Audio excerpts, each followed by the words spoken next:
Hello, everyone. Today is a very special day for everyone in the Power Mindset. I'm your host, Jeff, and today I have my very best friend, Dwayne Matthews. Dwayne, we've known each other since we were kids. He's a family friend. And the most impressive thing about Dwayne, not only is he a good person, a great friend to me, but he has lived 1,000 lives. He has reinvented himself over and over, always in the service of others and to make the world a better place.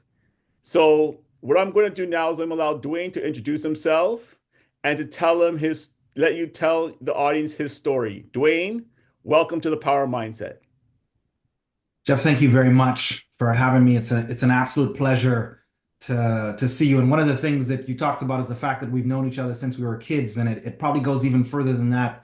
I think our grandparents were friends, and then our mothers were friends. A little story that Jeff may or may not know is I'm a little bit older than he is, and his mother would babysit me as a baby while he was still in his mother's stomach. So we've been friends for a very long time.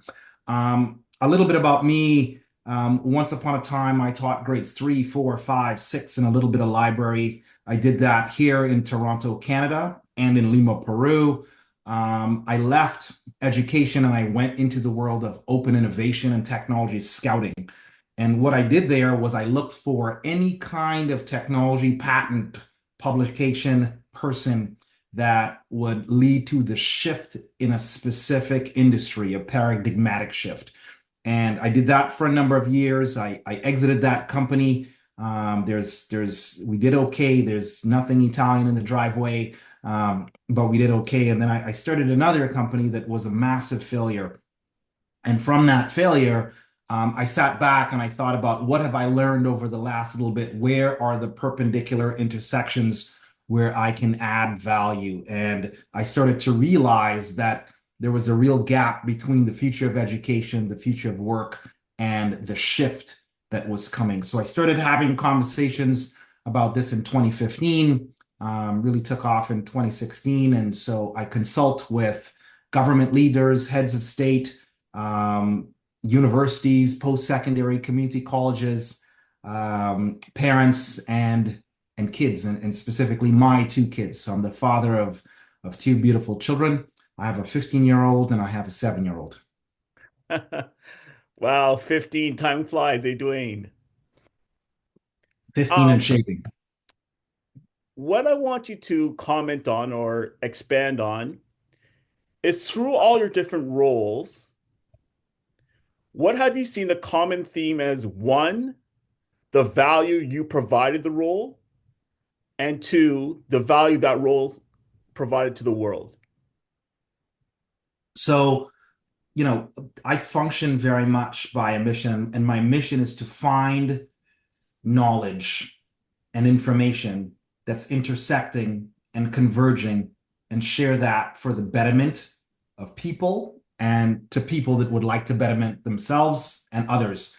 And so everything that I do is driven around that, from my relationships as a small child to my friendships, to being a parent, to being a husband, and also in all the different iterations of all the different roles. So that's a common theme that sort of goes through my life, and it was something that I decided to double down on. It's where I feel my happiest. It's where I feel my best.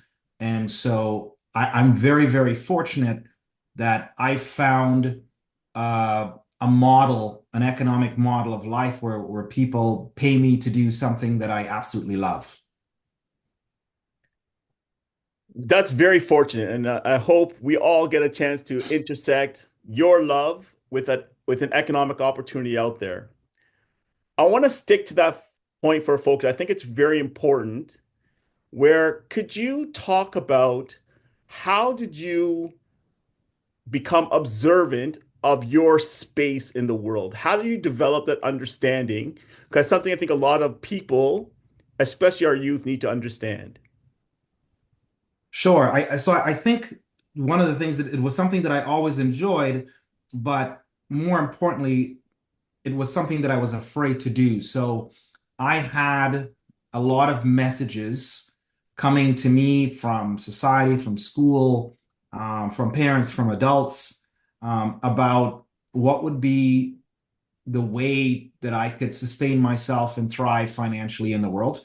And so I did a number of different things, right? I went and I did things that were sort of similar to what I thought I liked, and but they had different elements in them, and they weren't really focused on specifically what I actually do like. And I mean, you've known me for a long time, and anybody that's known me for a long time knows that you put me in a room with people. I like to ask questions and I like to discuss things that I've read in books and really think about ways that you can cognitively reframe those things to give perspective. And so it took me quite a long time to come to that place.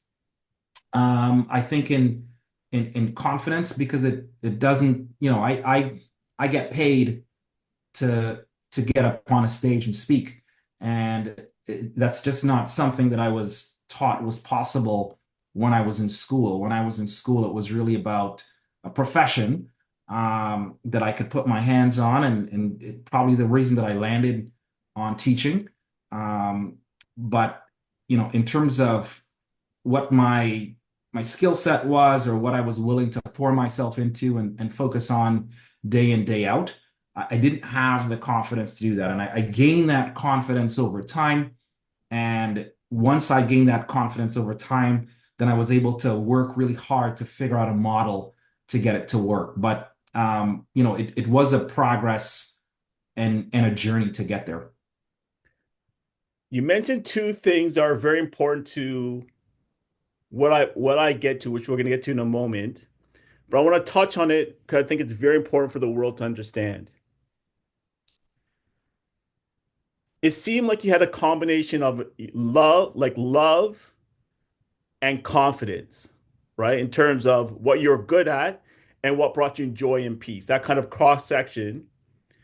And in today's world, which is different from the way we grew up, where it's like you're going to be a this, people are creating their own markets, right? Creating their own um, services that people are starting to realize that they need. Does that make sense? Yeah, no, it makes a ton of sense. One of the things that's very interesting to me is, we are a species that intertwines and interconnects with technology. And paradoxically, technology allows us to expand our sense of humanity. It allows us to expand it and enhance it. And as we go through the technological leaps or stages, we have gatekeepers. And the gatekeeper is a person or people or organization that organizes the technology and the model that it falls into. And every single time we leap forward, there's more access. The gatekeeper's disrupted. And the last disruption really was something that a lot of people didn't see coming, and it was the disruption of media. And so we had a traditional sense of media. When you and I went to school, there probably were maybe three or two channels. News came on maybe twice a day. There were probably about 4 to 5 billion people at the time, and there were maybe 100 stories, and we had to subscribe to those 100 stories, and we call those the news, right? Today, we have 5 billion connected people. And those 5 billion connected people are mini media companies in of themselves, for better or for worse. And a lot of times for better and for worse. And so we are allowed to hear lots of different voices and lots of different perspectives. And I believe that there is an unlocking of stranded brilliance around the world. The challenge with that is that it comes with a lot of digital noise and garbage. And so being able to filter through that is not a nice to have, it's an imperative. Students, children, people that develop filters that allow them to be more productive and more fulfilled in this era will thrive. People that do not will struggle. And I think along that aligns, it seemed that you'd be able to find your filter in terms of understanding who you are and the value you could give to the world, which allowed you to kind of steer the path through the different navigations of your life. But you mentioned something about developing that confidence, right? To be on stage and to kind of be how yourself evolved. How did you know that what was the skill you needed to develop that was worthy of your time that eventually got you to the place you need to be? So for me, it'll be different from a lot of people. For me, it was pretty simple because it was probably the one thing that I was good at. Everything else I wasn't that good at. I wasn't very good at sports. You know that my I mean I did a little bit of swimming, but in terms of team sports, I don't know if you remember this. I went, for the people that don't know, I was born in Toronto, Canada. I grew up in Trinidad and Tobago for the next couple of years and came back to Toronto, Canada when I was 14 and a half. And I was 6 feet. And I walked into my school and the gym teacher, said, "Oh my gosh, we finally got a 6 footer. He's going to play basketball." And before I could tell him that, I couldn't play basketball and wasn't very good and had no real inclination towards it. He put me in there and then realized, gosh, you're horrible. And so that was, just about every team that I try, the football team, any sort of team sport, I wasn't very good at. But what I was good at was being very interested and very curious in information around me and looking for the intersection of that information and then sharing it in a compelling way, whether that be funny, whether that be serious, whether that be through questions. And over time, I started to realize that I'd spent a lot of time trying to boost up my weaknesses and not as much time trying to strengthen my strength. And once I made that shift, a lot of opportunities started to happen. I was able to find myself in spaces where this was my particular focus and this was just my contribution, my small contribution to any scenario or situation that I was in. And once I made that a focus, then I started to grow in terms of capability and capacity. That makes perfect sense. You put your attention on your strength grew. Yes. The last interview I did was with an excellent educator named Tisha Meadows. And when she came to the conclusion, she mentioned curiosity. And that's something you just mentioned there. And I want you to expand on what role does curiosity have in your success? And then what role do you think curiosity has in the success as society as a whole? So I think we start out with a natural curiosity, at least the vast majority of us. We start out with a natural curiosity. And you can see that in the observation of babies. They're trying to figure out the world around them. They're trying to make sense of the concepts that they know and the new concepts that they have. And I think this is absolutely paramount in terms of being a human. We stumble when we try to have certain gatekeepers sort of bridge that. And that's important. But I think what becomes really important is reclaiming that curiosity. And why? Because there are many, many, many different perspectives globally. And those perspectives provide us with an opportunity to see things that we could not see before, whether that be a scientific perspective, whether that be a cognitively reframing certain concepts. You and I have done a bunch of traveling to a bunch of different places, and we get there with our cultural story, and if we're curious, we're able to see and learn things that we didn't realize were possible, and from the very practical to the very complex. So I think curiosity is probably one of the most important skills for people to have today. And particularly as we move forward, we're moving into the era of AI. And AI is super interesting because it's a general purpose technology. And what happens with general purpose technologies is that they transform society in big ways. If you can think of the wheel, if you can think of the printed book, if you can think of compulsory education, these are all things that have had massive transformations. Most people forget that the printed book is technology because it sits right into the very crux of our lives. And so if we are not curious, we're unable to harness those opportunities when they come in. And we are faced right now with probably the one of the most profound general purpose technologies because it has the ability to turn a lot of different innovations and industries into an exponentially growing innovation and industry. And I don't know of a time when we've had a moment like that in history at the same time. So this is a profound moment, and curiosity is a superpower in this moment. So my business is the power mindset. My mission is to help young people develop a mindset that makes them believe they can achieve anything.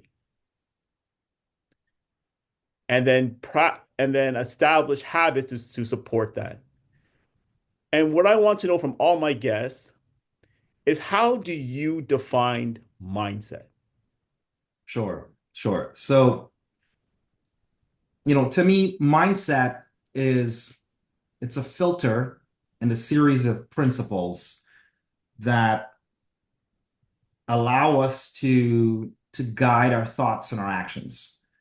And we all have a mindset, and a lot of times that mindset is unconscious, or was given to us. And sometimes that's beneficial, and sometimes it's not, uh, in a real complex sort of way. But I think it's a filter and a series of principles that allows us to filter a massive amount of information. So we take in, thousands, and we have thousands and thousands of thoughts a day. We probably have thousands and thousands of words that we say to ourselves subconsciously, all about what we're seeing. I'll give you an example. If I'm doing a keynote in a room of, let's say, 500 people, um, if I ask people, hey, listen, I'm going to put a math problem up on the slide, and I want you to explain to your neighbor how you would solve this math problem. I know that approximately 60 to 70% of the audience will start off their explanation by saying, I am not a math person. So they have a filter, they have a mindset that allows them to make sense of the world. Now, in that moment, it may not be the most empowering mindset that they have. And so there's lots of moments you'll hear people, if you listen carefully, people will say, I'm a visual learner, so I have to see things. I'm a this, I'm a that. I'm Trinidadian, I'm American. They have all these different ways of filtering, and all of those things combined, they create a mindset that helps them to make sense of the world around them. Now, what's interesting is that because we're not perceiving everything, because we're just perceiving a very small smidgen of the information around us, the mindset that we have, the good news and the bad news, is that it's not objective. It's an intersubjective reality that we buy into. It's almost like something that we pick up off the shelf. And the opportunity that we have is to create a mindset that's empowering because it's not objective and it's an intersubjective reality. So it has an impact on us. Now, the other piece that I would say about mindsets when I talk about filtering is, there's a word on the internet that people use all the time. It's called a meme. And a meme, in its classical sense, is actually an idea. And we believe a lot of times that we have ideas, but a lot of times the ideas have us. And we take in ideas from books that we read, from people, from the culture that we live in, from these mindsets. And so, because there's so many ideas, we realize that if we shift our mindset, we can shift our attention to a different set of ideas that we can leverage to empower ourselves. And that would be my thought on mindset and the possibilities and challenges that come up from it. So I want us to connect our two conversations here. And you can take this question to whatever professional phase of your life that you want to, right? The one phase I'm going to ask you specifically to touch on because we have parents watching this is you're in work with parents. But how does mindset play out in your professional world? So for me, it's it's everything. I mentioned at the top that I have a 15-year-old, and my 15-year-old son and I, we get together once a year where we have something called an initiation dinner, and we get all dressed up and we go out and we talk about, our challenges and losses in the year, and then we talk about our wins and aspirations. And then we focus on one theme for the year. And the theme for this year so happened to be internal conversations. And one of the components that we've realized is, what are the internal conversations that you're having day to day, moment to moment? Can you stop and have an audit on those internal conversations? And once you do that, are the internal conversations, the majority of them, are they empowering, or do they reduce power and reduce confidence? Um, and I'm not talking about what I call icing on poo cake, right? We're talking about real conversations about yourself. So how do you recover from certain things? How do you think about certain things? And essentially, what is the mindset that you have when you wake up in the morning and you approach the world? And so we go through that experience together as father and son. This is not me telling him what to do. This is us saying, this is our plan for the year. And so for me, having a mindset and managing that internal conversation is absolutely everything. And you can find different ways to focus on that. So it may be just your word choice, the way that you speak to yourself. It may be reiterating um, every day to yourself what your specific mindset is. For me, particularly, it's very, very important. One of the things that I find fascinating is that a vast majority of people are terrified to get on a stage, and I am not. Like I absolutely love being on stage for keynotes. 5 people, 10 people, 50,000 people. I'm happy every single time, and a bunch of times I feel very grateful when I get off the stage for having the experience, and I'm looking forward to doing it again. And one of the things that I do in terms of mindset is just how I cognitively reframe what I feel. So just before I go on, there is adrenaline and cortisol moving through my body. My heart rate goes up. And in the past, I know that people would say, that's nerves. You're feeling nervous. My framing, my cognitive reframing is those butterflies that I feel in my stomach, if I visualize them all to fly in order, it's very, very powerful. And so when I go through that experience now, I visualize those butterflies getting into pattern, but I never say to myself, I'm nervous. I say to myself, I'm excited, because the excitement, it's the same physiological experience. It's cortisol and adrenaline moving through my body.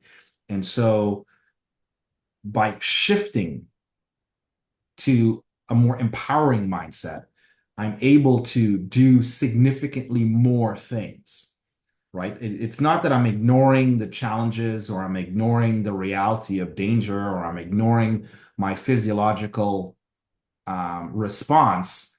It's that I've cognitively reframed what's happening in front of me into something that's empowering. And once I do that, I'm able to build momentum.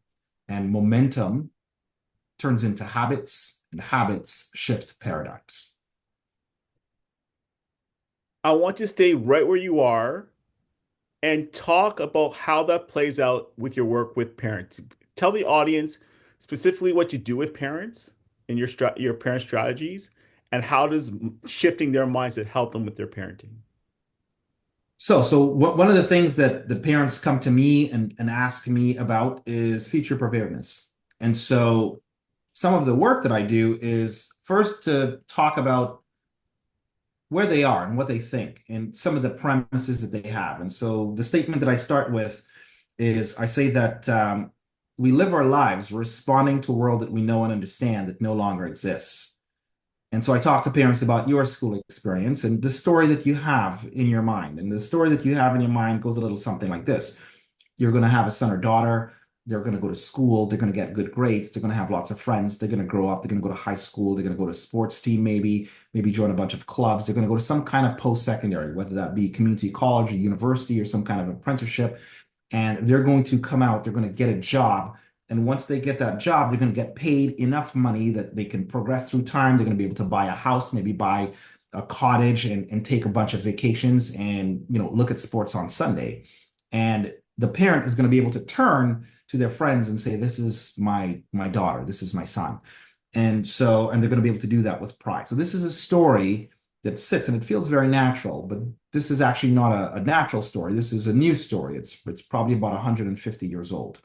And what I say to parents is, if you find yourself in a moment where some of that story is changing, then you have to make changes to your own personal story.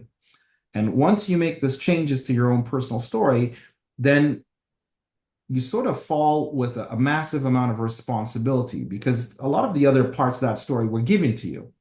And so now you have to think about, okay, what's the new responsibility that I have and what's the new story that I have to tell myself? And how does that impact my resilience and how does it impact the resilience of my children?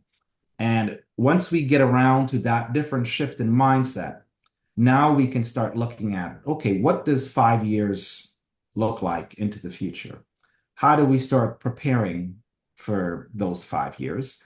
And what are the tools that I need to go and get to help me to prepare for those 5 years? And how do I have to change the way I think and the way that my children thinks so that they can survive and thrive through the transition? And so that's really at a 50,000 foot view, the kinds of conversations that we have. So, from my understanding, how you see the world right now, you see massive movement, you see massive transformation, and it's kind of how you look at yourself. And what I believe is interesting is the world is at a point where mindset really is a kind of like a determinating process in a self-determinating world almost because it's moving so quickly. What advice would you give to young people? And I'm using the young not in terms of age, but young at whatever you're doing. If you're young in business, if you're young in a new profession, if you're young in a marriage, if you're young at a school, if you're young in university, if you're young in or in age, what advice would you give them in terms of mindset, how to develop it, how to maintain and cultivate it in the modern world today? Yeah. So, you know, the advice that I would give is really to divide it into three parts. And the three parts would be like this. I would say the first thing that you want to think about is your will. right? What is your intention? What is your focus? What is it that you want to do? And that last piece, what is it that you want to do, is most important. You may or may not remember this, but when I first came into the audience, Jeff was the person that took me around Toronto and showed me Canada. This is many, many moons ago. So when I grew up in Trinidad, I would go to a convenience store, and we didn't call it a convenience store. We called it a tuck shop. And it was like a window. And you would go to this window and you would ask the person, and the person might have three drinks, right? It might be Coke, Sprite, and Pepsi. And he would have like two chocolate bars. And those would be your options, right? Coke, Sprite, Pepsi, and two chocolate bars. So I would get a Coke and a Charles chocolate bar. And that would be my Friday, every Friday for as long as I can remember. I came to Toronto and I was with Jeff, and I walked into a convenience store thinking that I wanted a drink. And I went to the back of the convenience store. And here in Toronto, you walk to the back of the convenience store, and the entire back wall is a bunch of different fridges with see-through glass and rows and rows and columns of drinks, all different kinds. You had Snapple, you had Coke, you had Fruitopia, you had iced tea, you had all these different things. And I remember Jeff would say, "Have you tried this? Have you tried that?" And the confusion. And so two things happened. I would try all these different things, but I would be unhappy every single time because I never knew what I wanted. And anything I put my hands on, I felt like I was missing out on the other 300 drinks options that I had. And when I went to the front, there were rows and rows of candy bars and chocolate bars. And the same thing, I would pick up different ones, and I would always be unhappy with the choice that I had. And that really is analogous to today. Today, we have massive amounts of information, massive amounts of choice. So the key, the first piece, is to really focus on, what do you want? Not what does my mom want for me, not what was I told that I wanted. What do you want? Do you actually want that car? Do you actually want to go on that vacation? What do you actually want? So that would be my first thing, is to spend some time on that. Be very, very clear on what your vision and mission is. And once you have that, then I would say the next thing that you would want to do to start organizing your mindset is to spend some time to focus on your imagination, right? Your strategic imagination, your process imagination, and your spiritual imagination. And when I say spiritual imagination, I'm not necessarily talking about one specific religion, but some idea that is bigger than you, that you feel that you can drive towards, you feel that is compelling. And then the last is then habit, to support all of that. How do you set up a series of habits, cues, routines, and rewards to drive all those things forward? Those are the things that you can control. The other things that will impact you, you may not always be able to control. The geography, the neighborhood that you live in, the school that you're at. A lot of these things are very, very difficult to control, but those three pieces you can control. The will, what is your intention? What is it that you actually want to do? What are you going to focus on? Your imagination, right? How do you think about that strategically? What's the end look like? The process, how do you get there? And then something higher than yourself, whether that be religion, science, philosophy, but something higher than yourself. And then the habits to drive that over and over and to get really, really focused on that. And I think once you have that kind of mindset, it will help you to navigate the world and to navigate through all the distractions. One of the things that I've come to realize is that we're in the era of attention. And it reminds me very much of like walking to a grocery store, right? My gym sits over a grocery store, so I can look and see people moving through the grocery store. And I'm always fascinated. Some people know exactly what they want. They move through, they go down the aisle, they pick up their stuff and they're out. Some people don't know what they want. And so they are subjected to all of the attention grabbing techniques and tricks that are out there that marketers have put in place to get your attention. So they take really long to go through and probably come out with a bunch of things that they don't want. And I think, again, this reminds me very much of the world that we live in today. So to me, the mindset to navigate through anything is really about driving down to what do I want? What's my will, my imagination, and what are the habits that support it all? Dwayne, you're pretty familiar with our education system. You're pretty familiar with our kind of for lack of a better term, the family system that challenges are going through. Do you think our current systems are serving our youth's mindsets well? No, and I'll put, there's a bit of caveat to that, and not no at the tactical teacher level, but no at the structural level. So if you can think, here in Ontario, compulsory education um, came in 1871, and it was brought from an idea that was incubated in Prussia, and Prussia is a country that's long gone, and that says a ton. And so what it did, if you can imagine, is um, it created a mindset or way of thinking for society that was different from the economic society at the time. So at the time in 1820, approximately 98% of people were involved in agriculture. They were either involved in agriculture, or they were soldiers, or they were enslaved. And with that group, um, probably about 10% could read. And today, in most of the Western countries, we probably have about a 90% average for people that can read and write. And at least in the Western cultures, you probably have about 1.7% of the population involved in food production. Now, think of the things that you would need to be involved in food production all day long, to be a farmer in 1820, right? There's no tractors at this point. Like, you have to be strong. You have to be able to get up. You have to be able to function on a little bit of sleep. You probably could carry 200 pounds of, wheat on your head for about 50 to 100 meters. And your daughter could probably carry the same thing. Now, can you imagine as a teacher walking up to the farmer and saying, hey, we have this really new cool technology. It's called the printed book.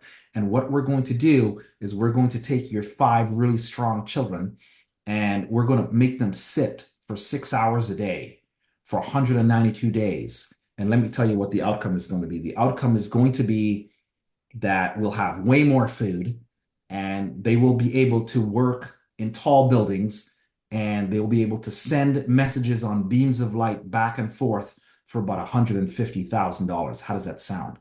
The person would have said, that sounds absolutely crazy because it does not fit the economic model of today.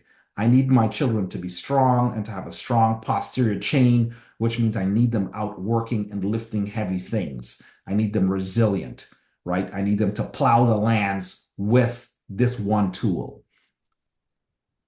What actually happened was exactly what I just described.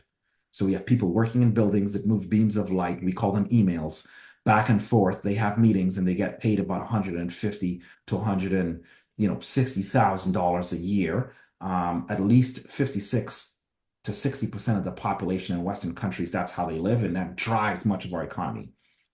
We have a shift in economy that's happening right now, and the education system that was extremely efficient and extremely well built to scale is not necessarily fit for purpose for what comes next. And so the challenge is, how do we bridge the gap between today and tomorrow? How do we change the wings on a plane while the plane is in the air? And at a system level, that's a hard body of work that's happening right now. But at a parent level, we don't have that kind of time, right? We only have about 16 or 17 years before our kids clear grade 12, and then we have a couple more years after that. So by 21, our kids need to be, up and out and ready. So we don't have the kind of time it takes to transform an entire system. So as parents, we have to think about almost like when we bought a TV and a VCR unit, we have to think about what are the two things, or what are the three things that we have to do to help prepare. So maybe school for some, and maybe something else as well. But how do we prepare for the future? So I ask educators all the time, are we preparing students for 2019 and before, or for 2030 and beyond? Good question. Unfortunately, does not have a good answer. No, it's interesting because when I was talking to, like I said, I was talking to Tisha and I asked her a similar question. She came from a very personal teacher level, right? And her thinking was, as a structure of society, she said she agreed with you. Absolutely not. But her mostly was like, if your teacher, and she said the same thing you said, if a teacher focuses on getting a kid curious, they have a chance. That was her sentence, right? And that it was on the teacher interaction with the child to foster the curiosity. And she wasn't talking about curiosity about finding out the world, but she's more like talking about curiosity about finding out themselves, right? And how they interact with the world in terms of navigating their success. So it's very interesting how we looked at the structures in society, how it sets up for having a healthy mindset. You're very much similar, just coming from different angles. So I just found it very fascinating. For sure. And I mean, one of the challenges that I found is, during the pandemic, I created Tomorrow Now Learning Lab with my son. And, I had these journals that I wrote from 2001, 2002, all around education when I was teaching. And one of the challenges in my journals were, I would write, the technology to do what I'd like to do is not here yet. And but then I looked at those journals in 2020 and I realized all the technology is here, right? So I went to my son who was 10 at the time and I said, do you want to start Tomorrow Our Learning Lab? And so we did, and we really just sort of experimented because we were all locked up in our houses, so we had the time. And we experimented, we went and we rented a space that we would go out to, and we connected with students through virtual reality and all of these different pieces. And so I would go to parents and I would say, hey, do you want your kids to be involved? And parents would be like, yeah, this is great. We're in, right? Because we're all home and we're in. But right around grade 10, as you say in the States, the 10th grade, when parents and children start thinking about post-secondary, all of that goes away and the focus becomes academic performance. And I think the challenge that we have as educators is when we speak about curiosity, we're talking about things that happen when students are younger. And when we get to, let's say, the 10th grade, the reality sets in. And here's the reality. Academic performance matters. And academic performance is not necessarily learning. Learning's involved, but it's not necessarily learning. It's not necessarily being curious. It's a very different beast. It's about performing well. And so one of the things that I would love to see parents and teachers do is to start separating the different pieces so you can get an eye on it. So there's learning how to learn, being curious. That's its own separate animal. There is academic performance, which is a requirement of today. And slowly but surely, at some point in the future, it'll probably fade. But for today, it's important. So there's academic performance. How do I perform academically as a sport, right? As a sport, not conflating it with my learning. Learning is part of it, but how do I perform well? And then the other piece is really looking at future preparedness, right? How do I prepare for the future? How do I survive and thrive through all the transitions that I have to go through next? And what kind of mindset and resilience must I have for a future that changes? When you and I went to school, our parents gave us advice because the world as they saw it would look very, very similar to the world they experienced. right? You would go to school, you'd go to university. I can remember your dad giving us advice saying, what was his term? He said, you can play now and pay later, or pay now and play later, right? Was his advice. And that was really about academic performance. Today, a student can go through and they can have the entire world shift. They can have, every single thing transform, and university may or may not matter. There are a number of kids that are coming out with software engineering, software engineering degrees, and they're junior software engineers. And a few weeks ago, the CEO of Google said, we're not hiring. And as a matter of fact, no, it wasn't him that said that. He said 25% of all of our code is written by AI. Mark Benioff at Salesforce says we're not hiring any new software engineers. Klarna, which is another big company, said we're not hiring any new software engineers. And Moderna, which is the organization that created the vaccine, said we're probably going to be able to do 30 to 50% more with 50% less people. So the story of you go to school, you get a software engineer job, come out, get an awesome job at Google or Microsoft or one of these big tech companies, it's a completely different story now, right? And so how do we look at that future preparedness? So for me, it really is about learning how to learn, which is mindset, mental frameworks, and all those pieces, habit, discipline, academic performance, which has elements of that, but it's really about performing as well as humanly possible on the assessments like a sport that's put in front of you, and future preparedness. How do you have a sense of what comes next, and how am I resilient and agile enough? Do I have an agile mindset that I can respond quickly enough to this work? So it can't be when you're young. I never ask my kids, what do you want to be when you grow up? Because I don't know, I could say be a radiologist, but AI is already, diagnosing people a lot better than the top radiologists. And so what are the chances they're going to need a lot of radiologists in the next 10 years? I don't know. My daughter is going to be 25 in 2041. 2041, Yeah, right? what What will the does world that look look like? like? What does that look It's like? it's interesting because when I'm working with students, when I talk about the future, and it's the first thing I do, we have a one-on-one conversation and we kind of give them a vision, right? They give me a vision and I help them clarify a vision for them. But it's never really about a specific job. It's more about what are the options that your interests can take you to. Right. Because it's exactly what you said. Who knows what the world will look like? But if you have a sense of, I want to put myself in a position for these things to happen, then you have a chance. Well, and you're exactly right. And here's a thought that I had.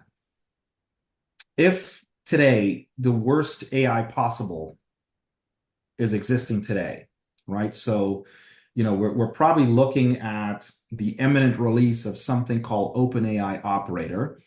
And, whether it be hyperbole or actuality, we'll find out in a few days.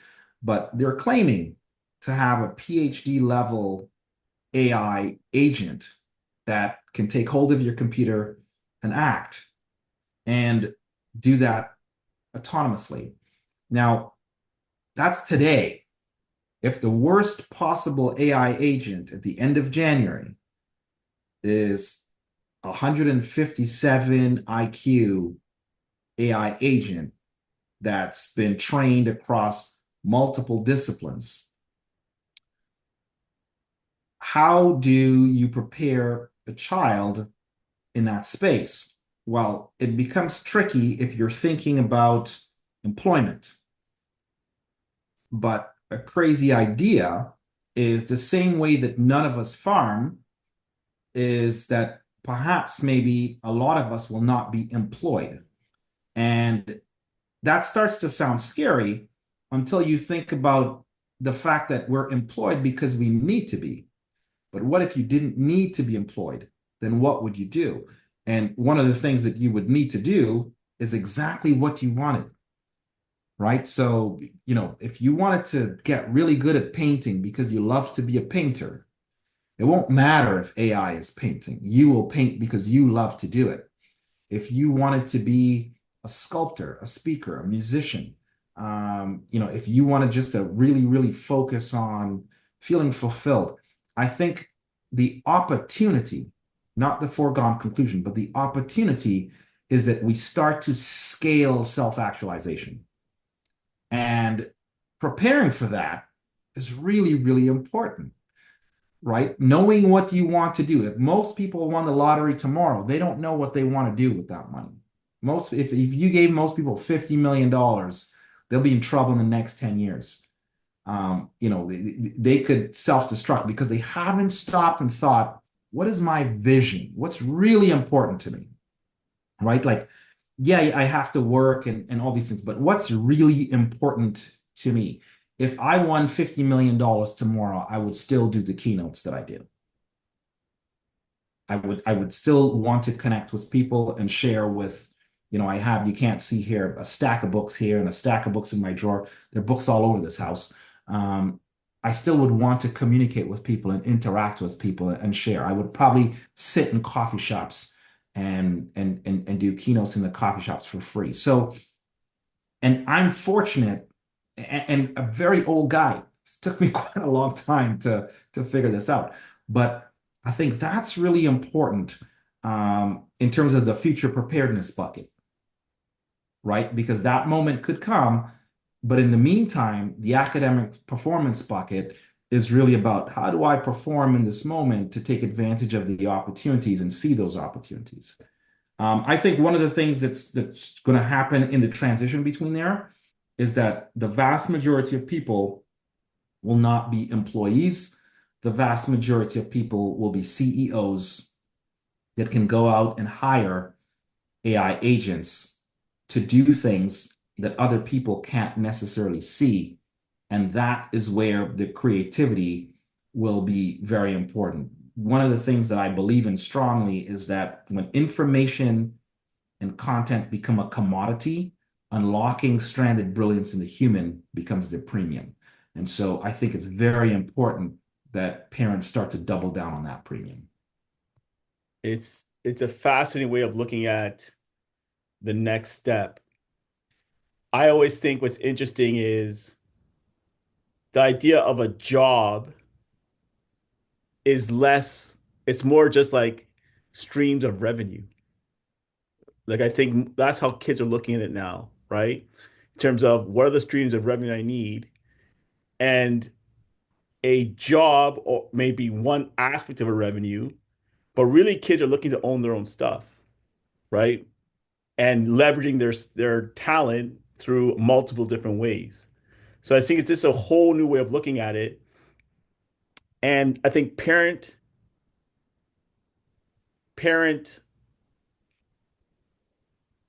education is going to be really important.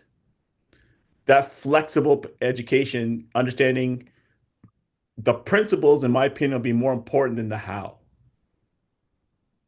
100%. I agree with you 100%. I think the principles and the questions. You talked about curiosity. One of the things that I do with my daughter's 7. And so, and this is kind of a funny story. So every night we have a perplexity question where she uses perplexity AI, right? So she taps on the microphone button and she asks a question that she might have. And we've started teaching her how to ask different questions to get different outcomes. So is it a closed question, right? Is it an open question? Like if you put the word might in your question, how much more options do you have? How many more answers? How much more possibilities versus what is? And as she goes through that process every night, where she gets into the habit of developing these questions, I call them question stacks. How do you put together question stacks so that you ask questions to take you somewhere? Some people never ask questions, and some people ask questions to go nowhere. They're pendactic. They just keep on going in circles. So how do you ask a series of questions based on an outcome that you'd like to have? And I can't remember the question this morning. We were driving in the car, and I said, that would be a great question for Perplexity. And she said, no, not really. That's more of a Google type question. She goes, that question's closed, and Google will probably figure it out.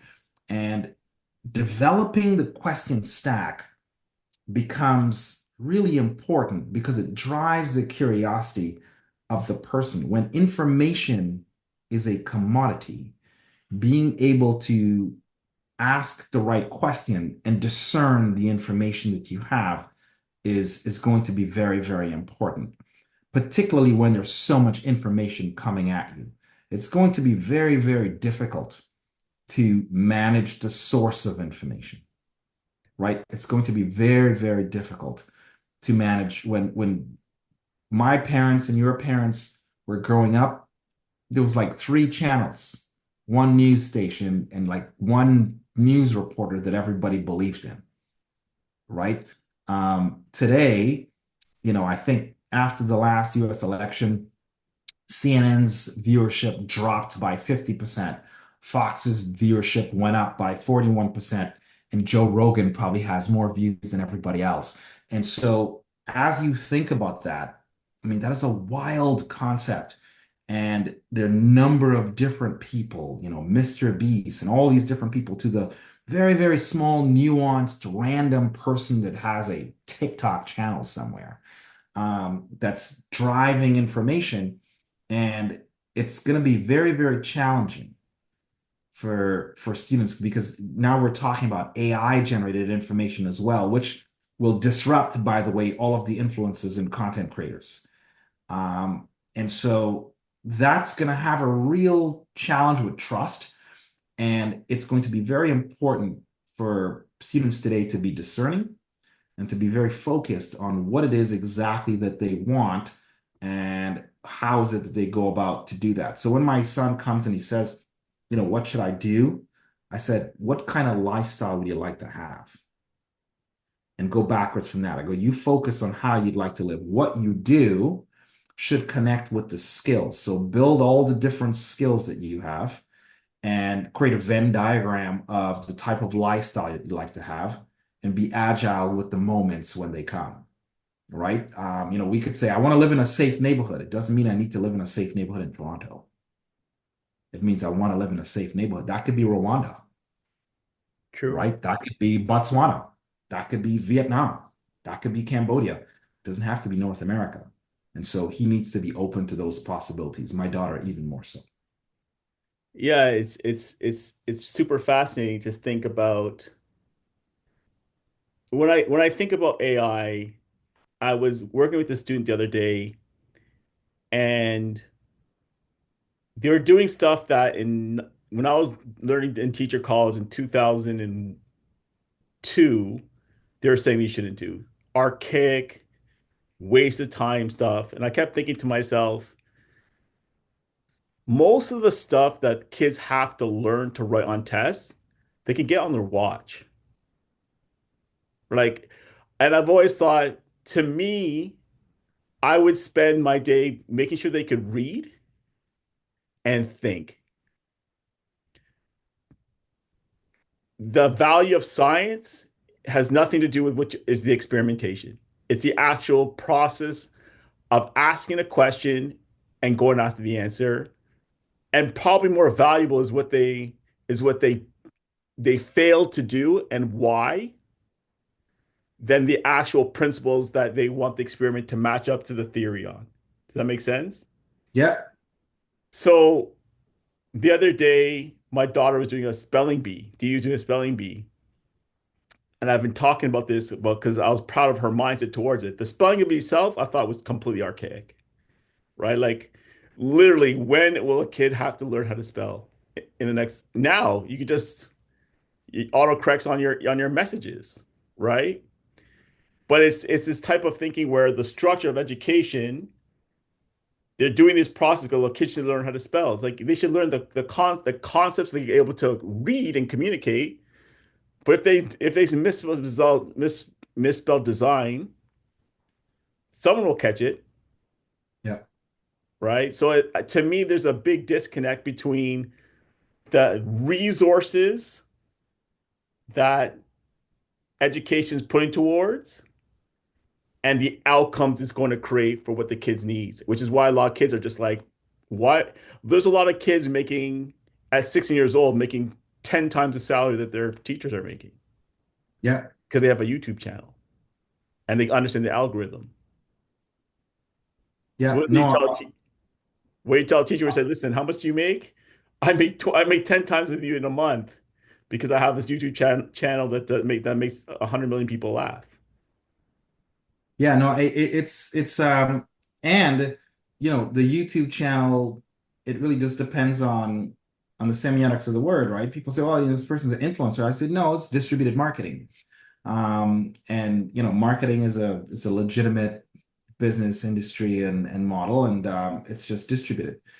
And brands pay for spots on that. Brands pay, they sponsor the same way that they sponsor TV and they sponsor TV shows, and in between, it's just now this person controls it, right? For themselves through this particular channel.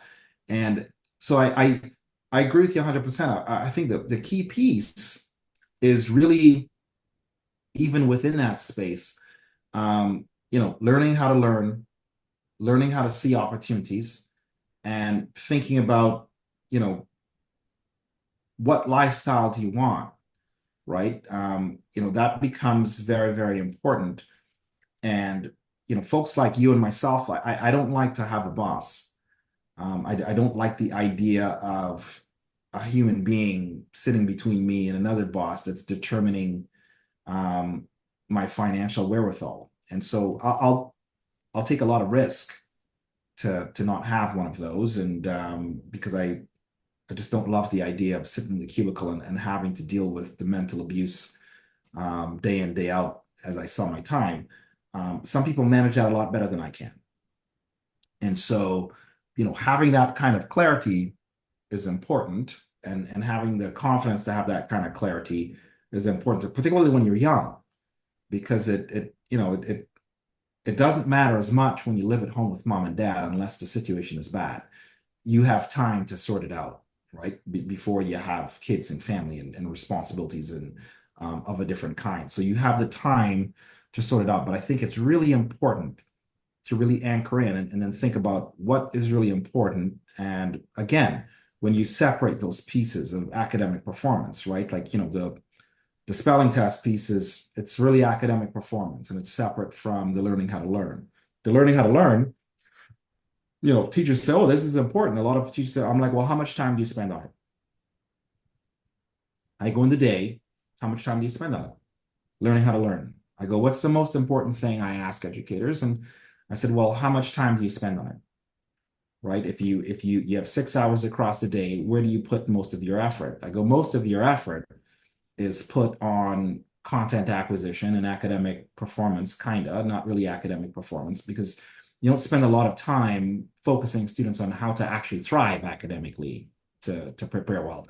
And there's a reason for that. It's not because, the teacher doesn't care. That's not it at all. Most teachers care a lot because, it's you and I both know once you get into education, you don't stay if you don't care. They just don't Labor pay of you enough, love. right? Like you have to love it. So there is a love there, but here's the disconnect. The disconnect is our education system is based on scarcity of seats, scarcity of entrance, scarcity of jobs. So it's also based on, um, you know, a challenge with the main technology itself, which is a book. You can't walk with 100 books 25 years ago, right? So between 1871 and about 25 years ago, you couldn't walk with a lot of books. So you have to remember as much of the book as humanly possible.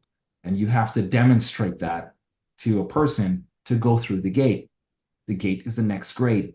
And so that becomes that becomes super important, right? But I think what starts to happen now is you have an abundance of opportunities. You have an abundance of way to learn, right? I came to Canada because there were not enough post-secondary books available to all of the population. So I came here to have an opportunity to go to school and go to university where I had access to more books. But today, I have access to just about every single book ever written on my phone. So there's information everywhere. And now I have AI to navigate through it, right? There's information everywhere. So I think, now that we have abundance, how do we design learning systems and learning experiences based on that abundance? Um, that's going to be tricky because we really value scarcity, right? Like when you're number one, it's because it's a scarce place. If you get into Harvard, it's scarce. We really value scarcity. And so how do we deal with abundance? Well, Dwayne, we can go all day, but I'm gonna let you go. But I want you to tell the people where they can find you if they want to where can they find you if they want your services? So if you're looking for me, the best place to probably find me is on LinkedIn. I spend most of my time there. It's Dwayne Matthews OCT. If you reach out and connect with me, I write just about every day. I used to write my journal. Now I write my journal on LinkedIn just about every day for the last maybe 5 or 6 years. And so I'm pretty prolific there. It's the best place to find me. The second best place is probably going to be Instagram. You can reach out and connect with me at Instagram. And if you need anything that I have, if you'd like me to come and do keynotes and that sort of stuff, that's a great starting point. If you're interested in keynotes, I do larger corporate keynotes. I do keynotes for community colleges, universities, businesses. That goes through my agent, and that's Speakers Spotlight. If you just type in Dwayne Matthews Speaker Spotlight into your Google search, it should come up. And those are the best ways to find me. But Jeff, listen, I wanted to say thank you very much for an engaging conversation. Here's something that most of the people may not know is that Jeff and I would get together, usually at his mom's house or at my mom's house, and we'd sit around the kitchen table, probably starting at about 9 o'clock, and we would talk and talk and talk, probably till about 3 o'clock in the morning. We probably did that every weekend for about maybe 3 or 4 years. And so lots of conversation, lots of discussion, a big part of my thinking, a big part of my reflective abilities is going through these experiences together, debating things, agreeing on things, having conversations about things. So I wanted to say thank you very much for that. I really appreciate all of that contribution because we didn't know it then when we were 14, 15, and 16, but it really doesn't matter now. So thank you very much. You're absolutely welcome, and same goes for me. Um, so that's it for this. We're gonna come. I want to come back for two specific conversations, if you would indulge me. One, I want us to come back at some point and talk specifically digging in on habits. Right. Today we talked a lot about mindset. I want to dig in on habits, and then one, I want to dig in directly on parenting. So let's just put that out there in the universe and make that happen in the next couple of months. All You right, you you everyone. send, you send me 3 dates and 3 times, and we'll make that happen. All right, everyone. Take care. Thank you very much. This is Jeff from the Power Mindset. Till next time.